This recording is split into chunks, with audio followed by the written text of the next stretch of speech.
At the very core of who we are, there's this profound mystery. How does this physical, 3-pound organ inside our skulls create our entire intangible world of thoughts, feelings, and memories? I mean, really think about that. How does this thing create everything we experience? That question right there is the engine that drives the entire field of neuropsychology. It's this incredible quest to bridge the gap between our biology and our consciousness. So where on earth do you even start to unpack a question that big? Well, we start at the beginning. We've got to define our terms. What exactly is neuropsychology? Before we dive into the deep end, let's lay some solid groundwork and look at the formal definition and what this fascinating discipline is all about. Okay, so here is the official definition from the APA. And what's so critical here is that explicit link. It's not just studying the brain, and it's not just studying behavior. It's all about the relationship between the two. Neuropsychology is the science that looks at the physical machinery of our nervous system and directly connects it to how we think, how we act, and how we feel. And believe me, this isn't just some abstract academic field. It has incredibly powerful real-world applications. For instance, clinicians use neurocognitive assessments to map out a person's cognitive landscape, their strengths and weaknesses, maybe after a stroke or a traumatic brain injury. And with that map, they can design rehabilitation programs to help that person get back crucial life skills. It even goes into the courtroom with forensic applications, helping to assess things like mental competency. Then you have developmental neuropsychology, which helps us understand how the brain and behavior grow together, giving us insights into conditions like ADHD or learning disabilities.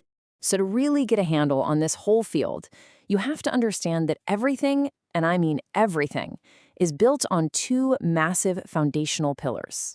First, there's the brain hypothesis, the simple idea that the brain is where behavior comes from.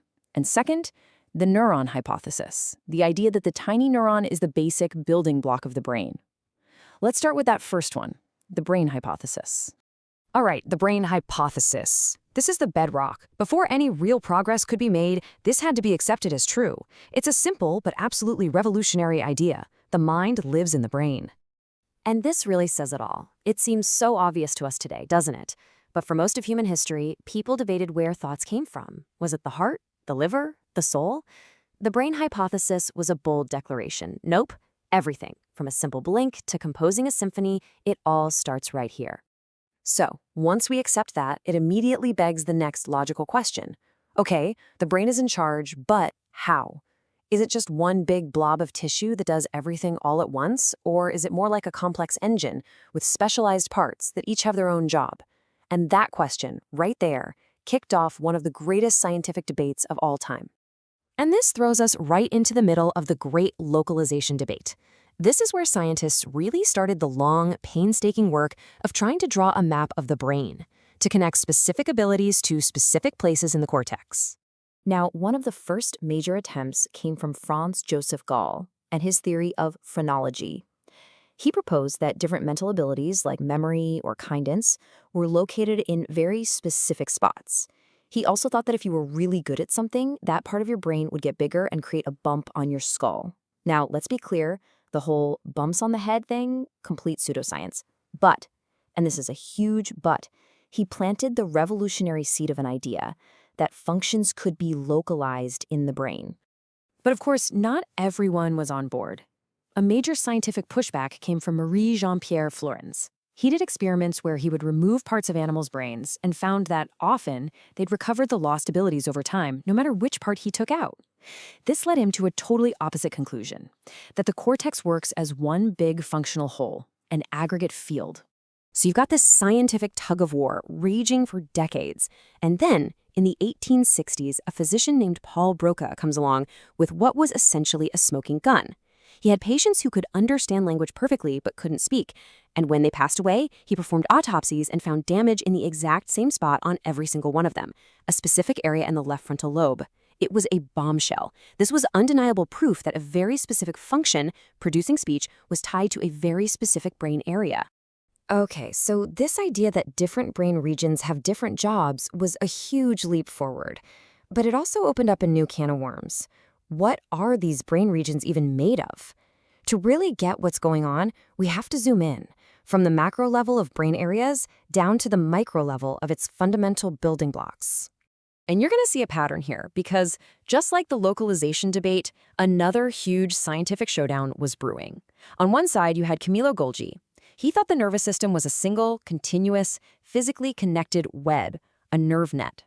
This idea fits perfectly with the holistic view of the brain. But then, using Golgi's very own staining method, Santiago Ramon y Cajal argued the complete opposite. He said, no, it's not a net. It's made of countless, individual, separate cells, neurons, that are close but don't actually touch.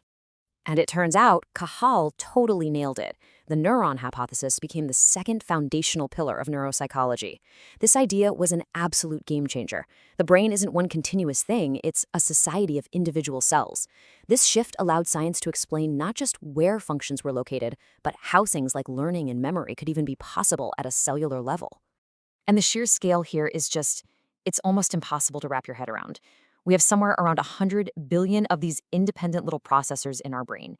Each one is its own tiny computer, and altogether they create the most complex structure we know of in the entire universe. So let's connect the dots. We have these two huge ideas, the brain hypothesis telling us the behavior comes from the brain, and the neuron hypothesis telling us the brain is made of discrete cells. How do we put them together?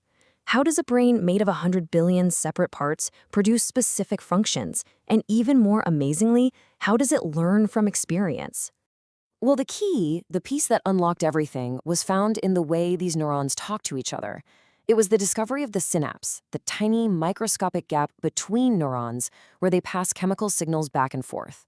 This was the physical mechanism that showed how a system of separate cells could work together as a team, and crucially, how that team could change and adapt over time. And this all leads us to one of the most famous and, frankly, most beautiful ideas in all of neuroscience, summed up perfectly by Donald Hebb back in 1949. Neurons that fire together, wire together. It's so simple, yet so powerful. It's the core principle of how our brains change. These strengthened connections are called Hebbian synapses, and this is the profound part.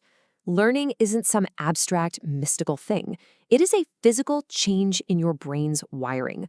Every single time you learn something new, practice a new skill, or form a new memory, you are physically strengthening the connections between specific neurons. Experience literally rewires your brain.